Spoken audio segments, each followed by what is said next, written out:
अस्सलामुअलैकुम वरहमतुल्लाहि वबरकातुहू। आज मैं आप लोगों की सूरत नंबर 5 सही कराने जा रहा हूँ।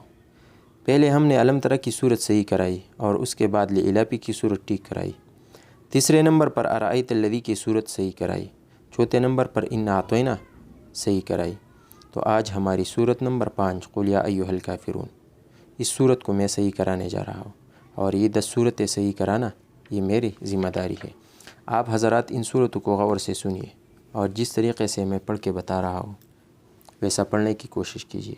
सूरतें सही होंगी तो आपकी नमाज भी सही होगी और जब नमाज सही होगी तो अल्लाह का क़ुर्ब भी हासिल होगा। तो सूरतें अगर हमारी गड़बड़ है, हमें कुरान मजीद ही ठीक पढ़ना नहीं आता है, तो फिर नमाज का सवाब बहुत कम रह जाता है। तो ये सूरतें सही करना हर मुसलमान के लिए ज़रूरी है और फ़र्ज़ है। तो चलिए शुरू करते हैं। सूरत नंबर 5 और वो है कुल या अय्युहल काफ़िरून। अऊज़ु बिल्लाहि मिनश शैतानिर रजीम। बिस्मिल्लाहिर रहमानिर रहीम। कुल या अय्युहल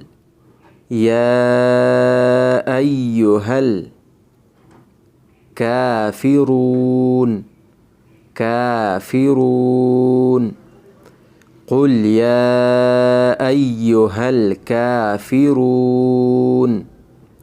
لا أعبد ما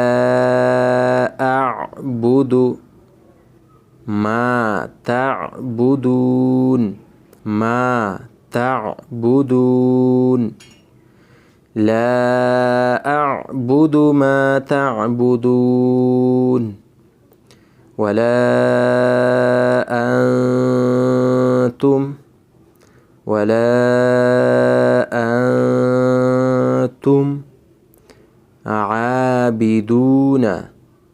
عابدون ما أعبد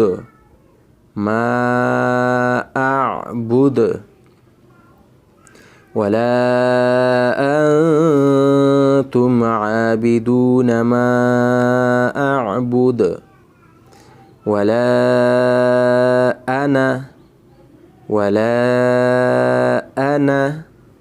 عابد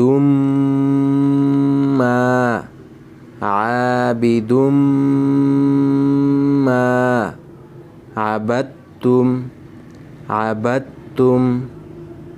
ولا أنا عابد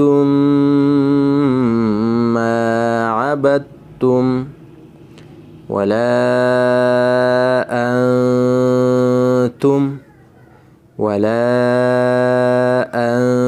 أنتم عابدون ما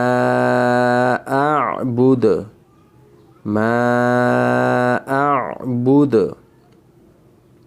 ولا أنتم عابدون ما أعبد لكم دينكم ولي دين لكم